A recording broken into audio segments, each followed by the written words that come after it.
Welcome. So today we're going to try something a little differently. And, you'll still see me with this little funny cord thing all over the place because I need it for the sound. So that said, I'm really looking forward to sharing some of my kitchen medicine with you. And so to start that off, what I'd like to say is that I am not a doctor. I am not a certified herbalist. I am really just a person who, for a long time, had no health care. And so I did what I could for myself, and I found it to be fairly effective. And so what you choose to do for yourself is up to you. I highly recommend consulting an expert, a medical professional, or an herbalist who is certified and skilled and practiced. And as I said, I am not those things. So do your own research and, come to your own conclusions. I will say, though, that one of my favorite books in working with essential oils in particular is this one, The Complete Book of Essential Oils and Aromatherapy by Valerie Ann Warwood. And it's actually been kind of fun as I've talked with other friends in the past year or so about what books they prefer for working with essential oils. The people that I know who are professionals, who have been professionally trained, actually use that book too. So that's really fun. And when it comes to herbs, I really trust Mountain Rose Herbal and Rosemary Gladstar. There are a lot of really great published herbalists out there. And what I've done sort of in my own way of evaluating is to look at the herbs or the essential oils that I already know really well. And, I started with one. I started with lavender.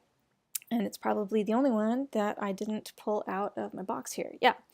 So this brand of essential oils is incredibly high-end and pure. It's also, of course, got a price tag to match. They actually have 3 different lavender essential oils that I'm aware of, coming from 3 different countries or 3 different types of plant and 3 different areas where they are traditionally grown. So again, that purity and that integrity of taking the plant in its home place where it's grown forever and grows really well and is naturally found and nourished and whatnot is great. So anyway, lavender is one of the original herbs and essential oils that I started working with, and it is actually one of those cure-all kind of oils, which is really great.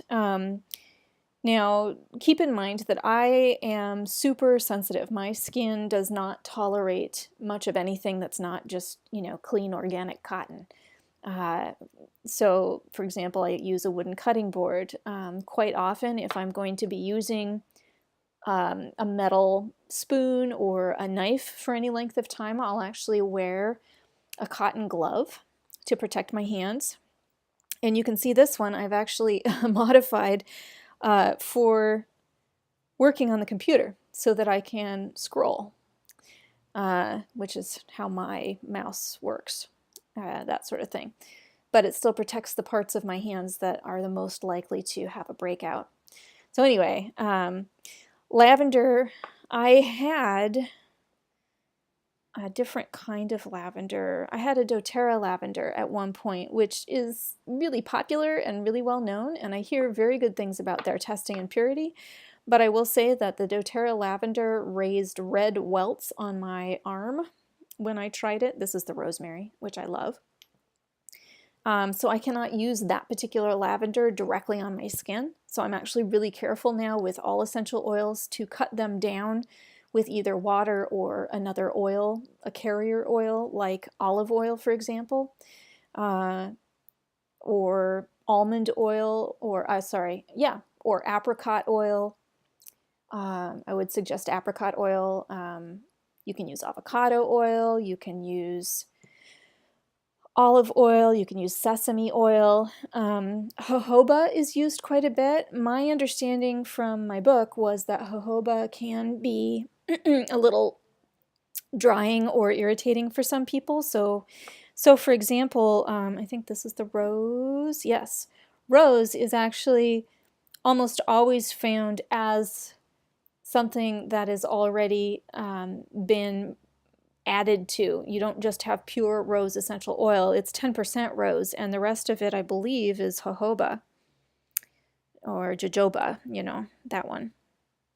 I'm looking, and they don't really say. But anyway, this one, it's only 10% rose, and still, this is very, very expensive. Rose, it takes, I believe, 40 pounds of rose petals to make an ounce of rose oil, so it is very precious. This is what I actually had gotten originally, and I'm talking over 10 years ago, when I first got into essential oils and using them medicinally. At that time, I had just lost my medical coverage and was actually still on some fairly heavy medicines for a car accident that I was not recovering from well. I had nerve damage in my shoulder and neck. And this is Rose Absolute. This is rose essential oil that was not mixed with anything, any other carrier oils. And this little tiny thing was, I believe at the time, $80, $120, and you can't get pure rose essential oil undiluted anymore that I've been able to find, and certainly not that cheaply for this amount. So again, that was, you know, over 10 years ago, and times change. But the smell of this one is so amazing just because it's not diluted. It's not cut down any. Rose is excellent for calming nerves. It's excellent. It's got a mild cleansing property. So like for your facial skin, for really soft, sensitive skin, it's really great. And I used olive oil as a carrier. I just didn't have other oils at the time. They can get expensive too, and I wanted to spend my money on the essential oils. And so I had olive oil, I had rose, I believe I had peppermint, and like 2 other things mixed together that I actually used topically on the top of my skin to help manage nerve pain from that car accident, and it worked. I was able to wean myself. And again, I don't recommend this without a doctor helping you through it, but I did not have a doctor at the time, and I had muscle relaxants to help me sleep and to manage the pain in my shoulder and neck. And so I was able to slowly switch gears over the course of a few weeks, cutting back slowly on the muscle relaxants and the painkillers, and using this topically instead, and it worked for me, which was so amazing. And I really wish that I had written the exact amounts of everything down, because now I don't know what the other oils were that were in that mix, and it was a very, very functional mix. It was useful. I want to be able to make it again. I actually now keep a little book with recipes that I have tried in it, and I write them down. I write down why I made the recipe, the date that I made the recipe, and what's in the recipe. And then I would try to go back and write down whether or not it worked and what I tried differently the next time, or, you know, what the reaction was for me or for the person that I'm making for. And that way I have a record. I have an herbal, basically, of my own, saying here are the mixes that I've tried, here's how they worked, or what they did, or what I tried them for that they did not work. So that I can look back on that in 10 years and say, oh yeah, I'm going to make that again. It worked. So back to the lavender. Lavender, for most people, can be put directly. They call that neat. If you just go, hey, I'm going to open this up and blop, blop, blop on your skin. It can be put neat on your skin.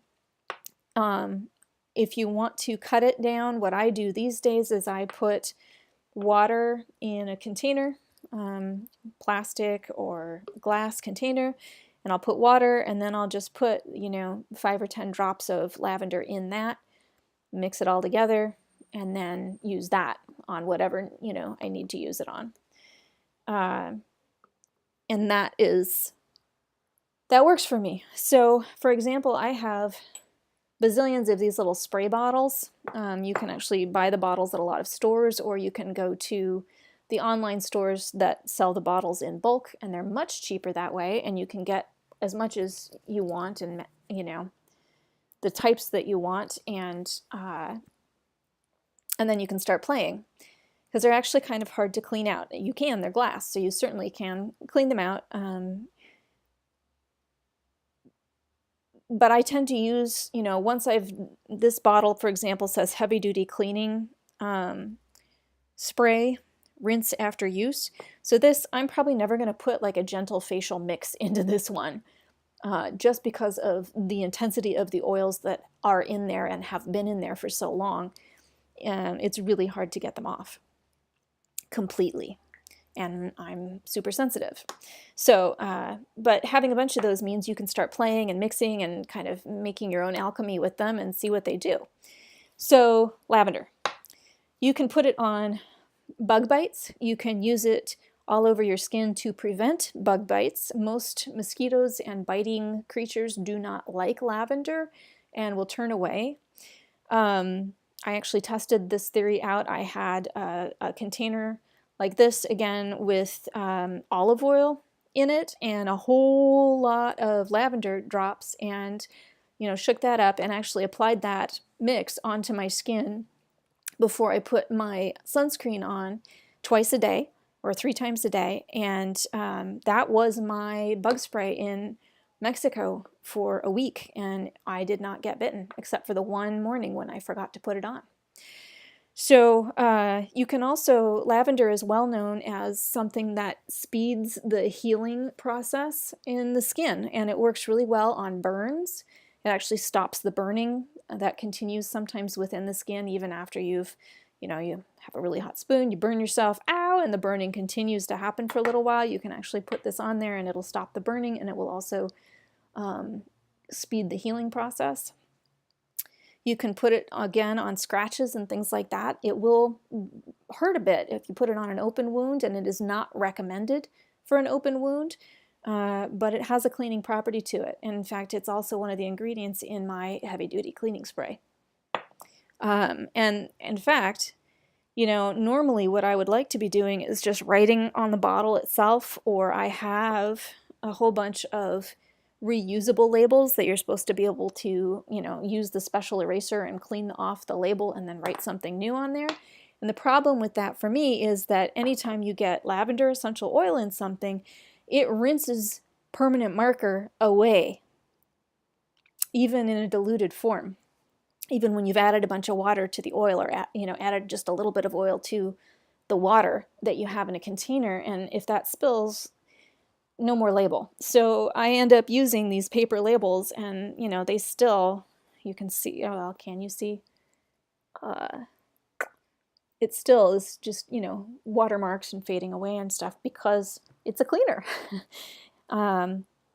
This is also known to help with the healing for sprains and strains. I put it on bruises if they're not healing very fast. And what I tend to do, again, is I get my trusty spray bottle and, fill it to the shoulder with water, and then put, 20 drops of whatever essential oil or oil mix I'm going to put in there, and shake it up and spray a couple times, and then spray it on whatever I need to use it for. So this is my bug spray. It's my, excuse me, I keep reaching up here to keep the screen from going dark on me so I can see what you can see. I've used it to help with sprains and strains. I've used it on bruises. I've used it on bug bites and spider bites, for example. Lavender is a great all around. Now, I also have 2 friends who do not like lavender. It just smells disgusting to them and they can't stand it. And so you can actually find other oils that do similar things. It's just unlikely that you'll find one oil that does all of those things. So you might need 2 or 3 oils, which is fine, because you don't want too much of a good thing anyway, right? So some of the other oils that I find particularly useful include clove bud. Now, clove bud, you need to dilute it before you put it on your skin. You never use this in its neat form. You never use this directly. Clove bud is very strong, but it also is very good at killing bad things. Now, I don't remember if it's the antiviral or the antibacterial, so I'm actually going to look that up real quick.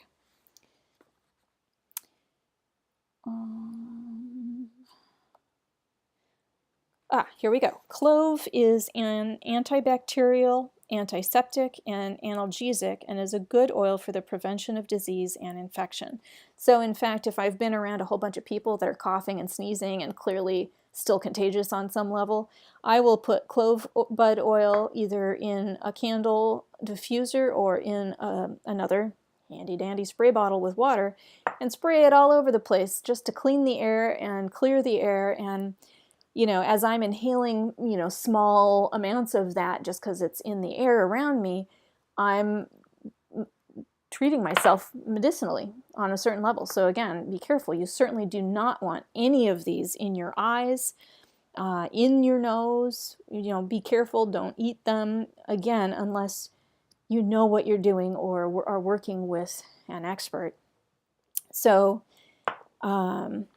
when you're talking about doTERRA, for example, they make a product called On Guard, which they say is to help guard against getting sick with, colds and the flu and stuff. And this they expect you to take internally, and it's too strong for me.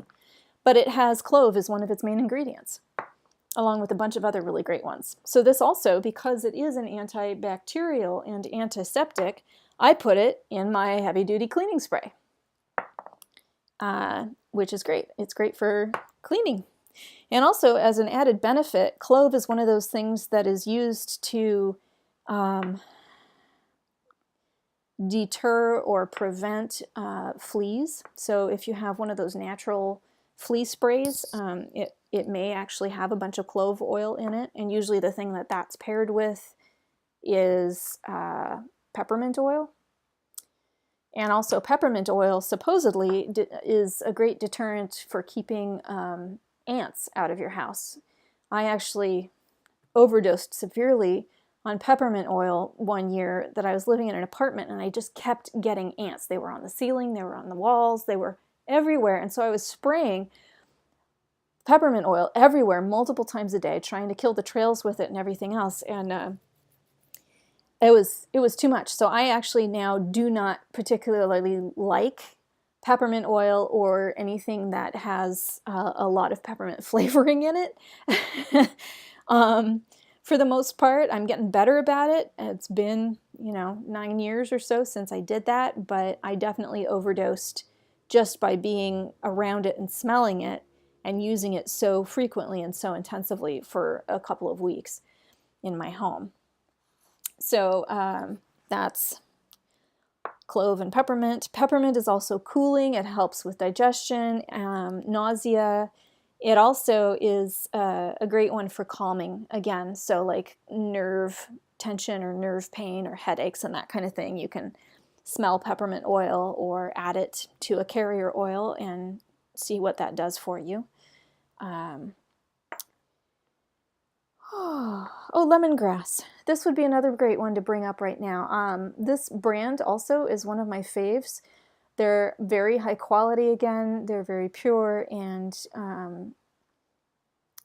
Snow Lotus, I just really appreciate them, and I have not had the skin flare-ups with Snow Lotus or with the Floracopia brand that I have had with everything else.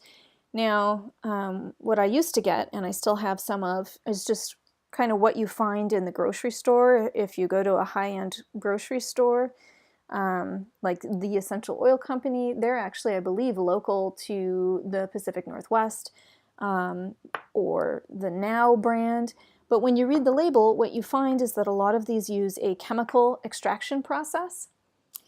And we want a cold-pressed or a natural or a steam extraction process that doesn't add chemicals to anything, because those chemicals, they're going to change the chemical makeup of what you're using to some degree, and you don't really know how your skin's going to react to the chemicals or whatever it is that you're using the essential oils for. Your nose is sensitive too, so just smelling them is different. So wait, what was I going to tell you about? Oh, lemongrass. Lemongrass is one of my faves because, again, you can add it to a big thing of water and just spray it all over yourself or all over a window screen, and it is very much something that deters flying bugs from bothering you. The mosquitoes and whatnot don't really like lemongrass. Thyme, let's see. Thyme has notable antiviral, antibiotic, antiseptic, and diuretic properties and should be used with great care. Overuse of it can stimulate the thyroid gland and the lymphatic system. Like many good things, it must be used in moderation. So again, I'm reading from the complete book of essential oils here. This book. But again, thyme, because it has those great properties for antiviral, antibiotic, which is basically antibacterial, antiseptic, I, again, tend to add this to my heavy-duty cleaning solution. So my cleaning solution is packing one heck of a strong punch. And again, it should never be applied to the skin undiluted.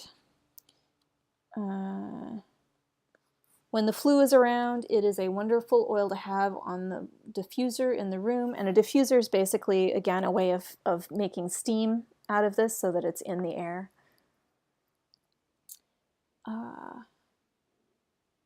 Boy, and she says it helps with everything from whooping cough to warts to rheumatism to neuralgia, which again is nerve pain, I believe, fatigue, and acne. It's extremely useful in antiseptic powders, hair and skincare regimes, and cooking. Just to make it a perfect all-rounder, thyme will discourage all manner of parasites and insects from invading your home. So that's another great thing, is that when you are making a homemade cleaning solution, for example, you're also, by default, doing something that is going to deter insects from being in that area. It's not just cleaning and killing off what you don't want to have there that's already there. It's a preventative. And I find that incredibly helpful. So another one that's great for cleaning, and in fact I use it to condition my wooden cutting board all the time, my butcher block cutting board, is lemon. And my lemon comes from doTERRA, and it has been fabulous for this. I actually have a couple of bottles of this sitting around because I go through it so quickly. And so lemon has a lot of amazing properties. It's actually something that your liver needs for processing toxins. And it's a very powerful ally for detoxing your body. It's also great for cleaning, so you can use it to clean your cutting boards, your wood cutting boards. Not if you're using meat, of course, but in general to oil them and clean them. You know, lemon oil has been used for centuries on wood furniture. You can actually add it to your cleaning spray and spray it on any surface you want, like this surface here or whatever, as well, and just clean, and it smells so good afterwards. Everything does. So let me actually see also, I believe lemon was right here in the book, and I thought I could read you that. Lemon. Okay. When our adventurous seafaring ancestors sailed the high seas, fresh lemons saved them from getting scurvy. Lots of vitamin C. For modern stay-at-homes, the essential oil of lemon is just as useful as a water purifier. This antiseptic and antibacterial oil will perform many tasks when used in blends, including treating verrucas, I don't know what that is, insect bites, and tension headaches. It has a tonic action on the lymphatic system and a stimulating action on the digestive system. It will assist you to slim, help disperse cellulite, and keep wrinkles at bay. Its contribution to synergy makes it particularly useful in blends, while it is indispensable as a fragrancing and flavoring agent. I really like to use it for antibacterial purposes, for cleaning and toning, like I do my cutting board. And actually, what I tend to do sometimes too, if I'm really tired, I actually cannot use caffeine in any form. I get nauseous at the smell of coffee. So if I am super tired and I have a big day ahead, I will actually put, this one, the lemon, a drop of lemon in my big full-size water bottle, and it will stay there. I can refill the water bottle a couple of times and still taste the lemon in there. And it's very refreshing, and it's also kind of perks me up a little bit, which is really nice. In fact, I heard a few years ago that they were doing some studies and testing in Japan, I believe, to increase productivity at the workplace by adding certain essential oils to the air filtration system, and lemon was one of the big ones that they were doing that with, because it was, you know, that citrus scent that perks you up and wakes you up, and it was helping people stay more functional and active throughout the day as they got tired, or as they were exposed to other issues like carcinogens or viruses that their body was, you know, not having everything it needed. So the vitamin C and the linalool or something like that helps your liver. I don't remember the details of that one. So that's the lemon. And we've talked about the clove bud. Oh, I probably shouldn't put these all away though. I want to keep the rosemary out. Rosemary is another one of my faves. It does so many good things. Chamomile. Chamomile is one of the more gentle ones. There is Roman chamomile and German chamomile. And the thing that I love about German chamomile is that it is blue, and I have just always been drawn to it much more specifically. So I don't know if you're going to be able to see this or if it's going to have a weird tint to it, but I'm going to put a drop of that. Can you see that? That is blue, a nice dark beautiful blue. Oh, and it smells so good. So anyway, I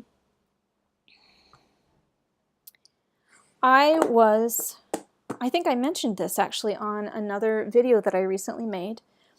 And it's the one thing that I really intended to talk with you about today, but once I get all my tools out here, it's really hard not to be really excited about them all. So I was watching Off Grid with Doug and Stacy, and that is what it's called. Off Grid with Doug and Stacy. They are a great YouTube channel just for functional, practical advice. They've been living more or less off grid for 6 years now. And they don't really use toilet paper, and they don't use baby wipes and things like that. What they actually tend to use are homemade baby wipes, or homemade wipes, and you can use them for a variety of purposes depending on what essential oils you use in the mix. And I just realized that I forgot to bring out my vodka. Oh well. And I forgot my aloe. Good gravy, Stacy. I think I like them because Stacy's name is Stacy and so is mine. I'm kind of joking about that. They're just awesome. So anyway, so I took the idea and I ran with it, and I did not use or even write down their exact recipe for this, so I used my own, and it has been fabulous. And in fact, I'm running low, and as they warned against in their video, I put way too much liquid in for the number of towels that I put in, and so I'm going to add some more towels today, and I thought I'd tell you about it. So I just bought myself a rubber thing with a lid, and I kind of chose one that I could open with one hand if I wanted to. And what they do, and what I am learning is kind of important to do, is they take a container with a lid kind of like this that you can actually like squirt stuff out in a controlled manner. Because the first time I used this, oh, the camera's fading away again. And this still actually has some liquid in it from the last time because I made too much, which was fine, and I could keep it, and it's still perfectly good. But this, when I was pouring stuff out, it was just a container I randomly had on hand that sealed, and there's not really a way to control the pour. So I just splooshed liquid all over everything, and there's way too much liquid in there. So the first thing that I do is get some purified water and fill it up probably, 2/3 of the way. You can always top it off later, but start with the purified water so that you can see the stuff that you're adding in and you don't feel like there's nothing in the bottle, because then the tendency is to keep adding because there's nothing in the bottle. But this stuff is so powerful. It's so powerful, it does not take a whole lot. And So I made this mix to be fairly gentle on the skin because, again, my skin is super sensitive, and I added a lot more water and not as much essential oils as someone else might choose to do. So that's kind of up to you. You can experiment. You can always add essential oils to something that is not strong enough. It's much harder to keep adding water and tone it down. So that's part of my philosophy, is to have a lot of water to start and not as much essential oil, and play with it and work into it. It's a little bit like instead of following a recipe, what you're doing is really learning by taste or learning by smell how to cook, learning by function. So what I had used in this one was a little bit of thyme, a bunch of chamomile, and I think actually that was it. But I wrote it down, and of course I didn't bring my book out to check that. So I'll go look that up, but I love this mix. It's working really well. I actually even tried one of these on my face the other day because we had this really hot day and I was sweating and I didn't have time for a shower. Worked great. So I'm going to grab a couple of key ingredients, and you can stare at my kitchen floor for just a minute. And I have to unhook here. Well, welcome back. So I grabbed a few things and managed not to be able to find a few others, which is super frustrating, but I'm sure I'll get over it. So anyway, here we are. I've added filtered water to this, and you can just buy a jug of filtered water, or even just a little thing of drinking water to use. Whatever suits you. I tend not to use tap water just because it does have the chemicals in it that were used to purify the water at the water plant for my city. So, so one of the things I could not find was my recipe for making this. And I can't believe that. So I'm actually going to make something a little bit different because I wanted to make that too, and I will look for however this was made some other time to finish making that. So here I have my water base. The thing I'm actually going to make today then is that I was so impressed by this that I thought, well, I'd like one for my face. And so I went and I bought, natural, organic little cotton rounds. And I'm going to just, spurt this onto the cotton round and then use that to wipe my face or my armpits or whatever I need if I need a little bit of a refresher in the day or don't have time for a shower. And believe it or not, I think I'm not going to use the lavender, as wonderful as that is as a cleaner and, toner and all of those things. I want to save my body's ability to work with that for times when I actually have a bug bite or something along those lines. Another one of my faves is actually Cedarwood Atlas. This is great for cold prevention. If you don't like the other ones, it's actually pretty good for a bug repellent, I believe. And I'm going to put a drop or two in here. Okay, I'm going to put 3 drops in here.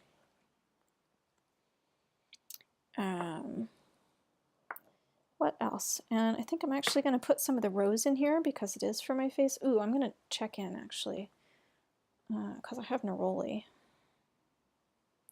I'm going to put some neroli in this for my face for cleaning, tonifying. Neroli is actually from the flowers of the citrus. And I put about 7 drops of that in. It's a fairly gentle one, and I just love the smell. It's got such a sweet, gentle smell. I used the cedarwood already. I should probably have one of those books here so I could be writing these things down. Wisdom comes to everyone eventually. Oh well. And I'm definitely putting chamomile in here. So...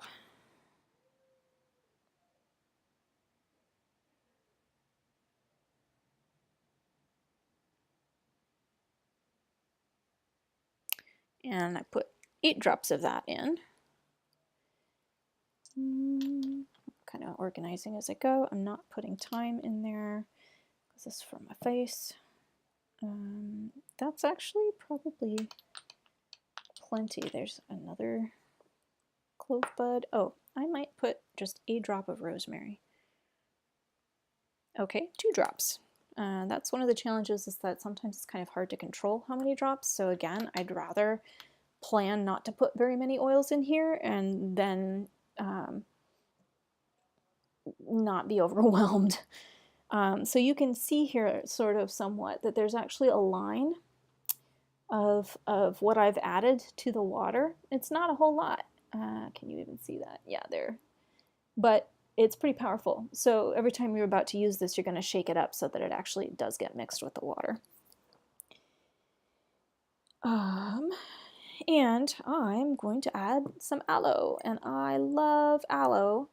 It's gentle, it's really great on soothing burns, on soothing any sort of skin irritation. I actually have found it incredibly cooling and soothing. I keep it in the fridge when my skin has a breakout to actually just blot some aloe juice on there.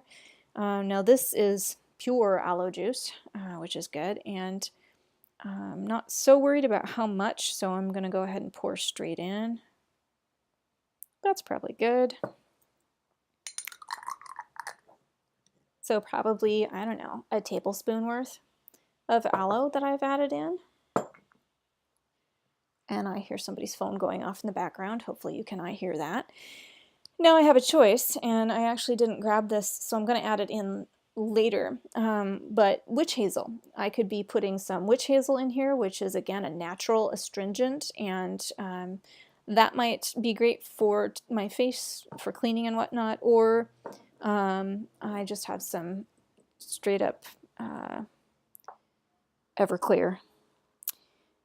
Because while it's not my favorite alcohol, it's a great preservative and it's a great cleaner. So this is truly medicinal. This is actually not something that I will drink. This is something that I will use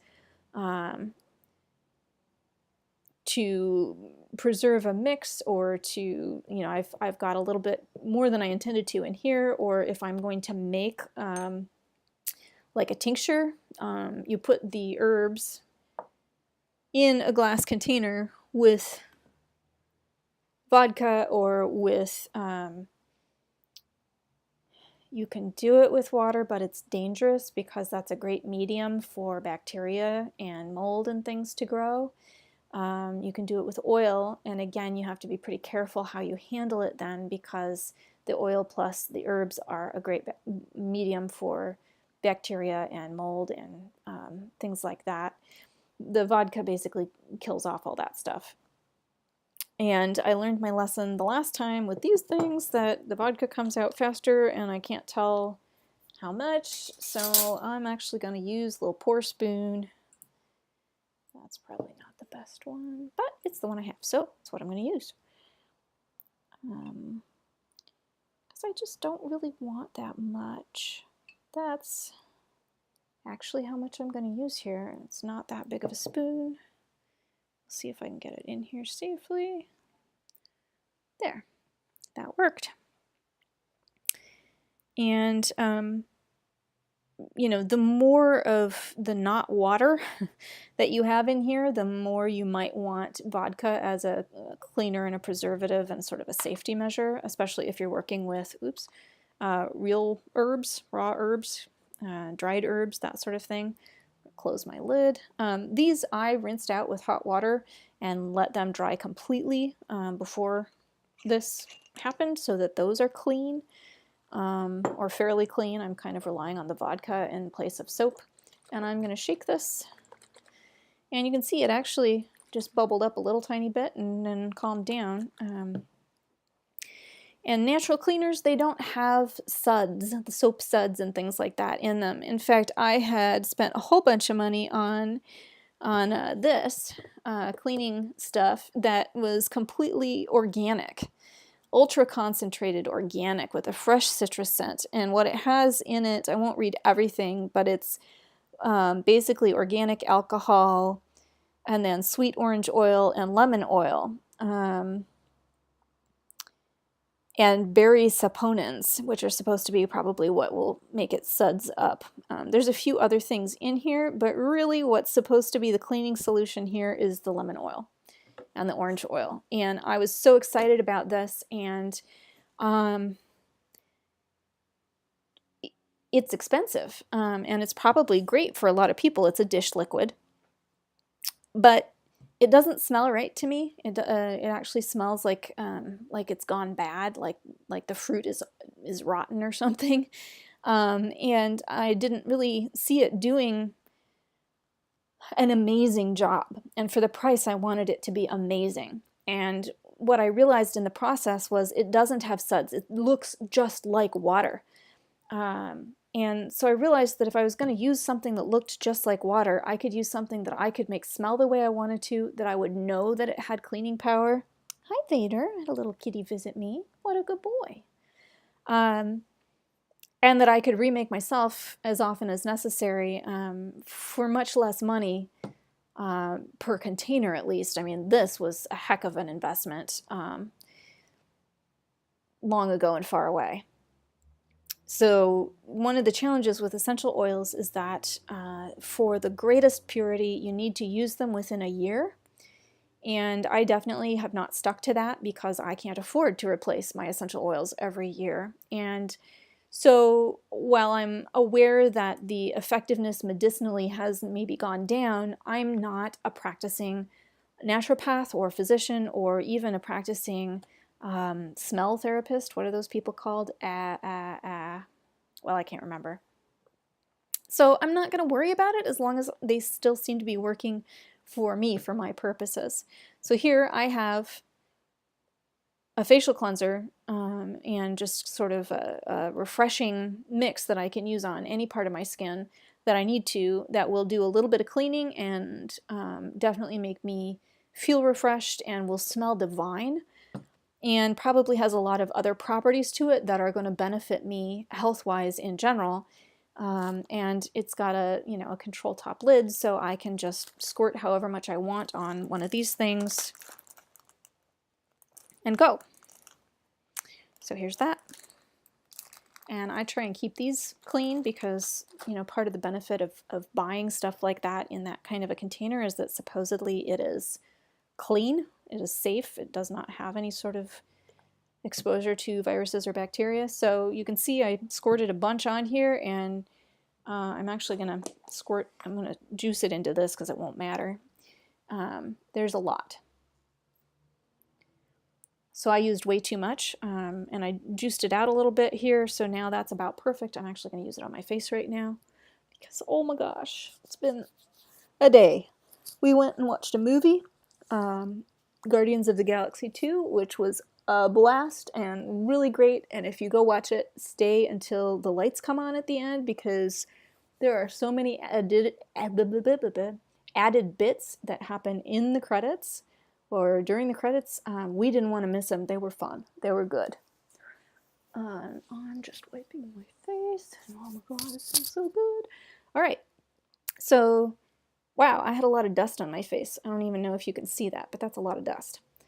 And little bits of stuff. So, I want to throw that out, or you could reuse it for some other thing. And I'm actually looking forward to having one of these mixed up to use for my wipes here, but in the meantime, I'm going to go ahead and just add some more paper towels to what's in here, because there's plenty of juice and liquid still in there, and I've still got some in my little container, in my green container, if I need more.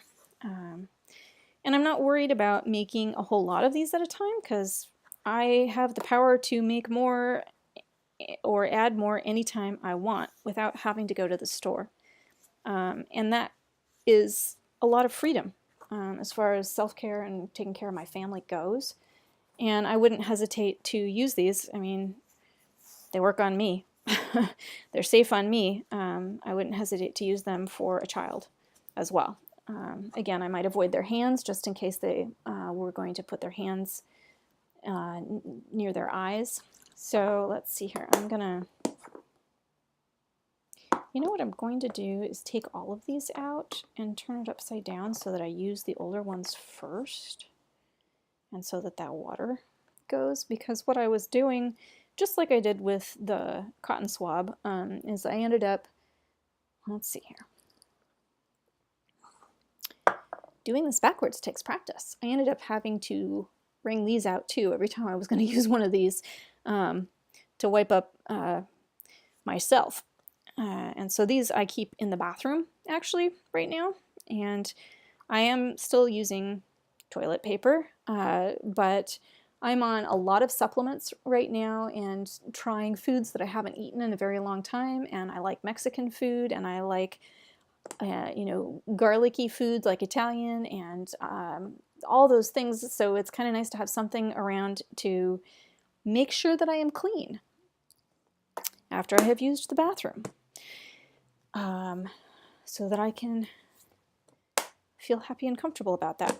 So there are those, and those will just continue to get fabulous for a while. And this probably is a plenty long video. Some other time I'll talk about making your own tinctures, perhaps. This is Japanese knotweed. This is definitely not a beginner's tincture. This is actually not one that I made. This was made by a naturopath, and it is a treatment for Lyme disease. So it's a powerful one. I'm going to talk more about things that I have done on my own for myself. Here's another one. This is a company that did this one. It's olive leaf, and my doctor says that olive leaf tincture is really great for boosting immune systems. So that's why I have that one on hand right now. So really what I want you to take away from this is that you can do a lot to prevent illness and to treat minor issues in your own home and in your own kitchen. And that gives you a lot of power and a lot of resources other than going to the store and buying something or using chemicals. You don't have to use chemicals to do all of these things. People have used non-chemical resources for thousands of years, and it's actually only the last 150 years that we had chemicals to treat illnesses or to prevent illnesses, or that, the chemical extracted, ingredients. And we don't really look very much at how the chemicals interact with each other from, this ingredient to that ingredient. We don't look at whether or not it matters if you have only the one thing that the pharmaceutical companies extract from the plants and herbs into, say, aspirin. Aspirin comes from willow bark, from white willow bark. It's the salicylic acid in willow bark. There's another plant that has a lot of that in it as well. So the companies take willow bark, they extract that acid, or they've learned a way to synthesize it, which is, take chemicals and mix them together to create the same compound chemically as the salicylic acid, and that is what aspirin is.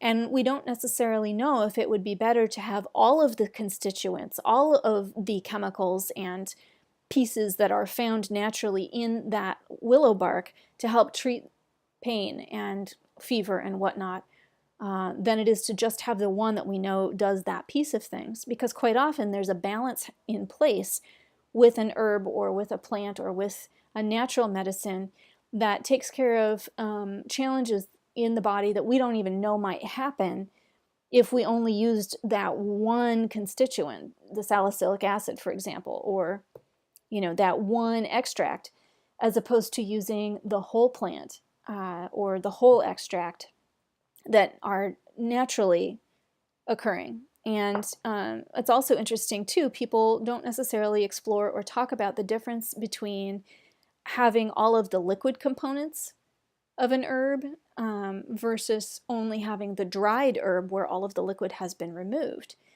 And my comparison for that is freeze-dried fruit. There's no juice in it, and that means that the sugar content has actually gone up quite a bit, and we have no clue if it's as healthy for us necessarily as the full-on fresh fruit, or even a frozen fruit where you still have the juices but they've been, frozen. So anyway, that is my introduction to kitchen medicine. I look forward to completing a few more of these with you. I might even just find my ingredient list and make these with you another time, but you'll do the same thing. You'll start with the same amount of water. Because it would be for my bum and not my face, I would probably add a few more drops of each of the oils. And like I said, I think I used thyme and chamomile and maybe one other thing that I don't remember. For this mix, it smells fabulous. You can make another mix like I have here or in my spray bottle. This says essential oil cleaner. And this, I tend to vary what I use because as with any cleaning supplies, you know, the bacteria adjust eventually, and just like with antibiotics, if you only took the same type of antibiotic constantly for a long time, the bacteria in your body would adjust and it would lose its effectiveness at killing the bad bacteria in your body. Same thing. So I tend to vary a little bit what essential oils I use in my cleaning solutions so that the bacteria don't get too comfortable on my kitchen counters or my bathroom.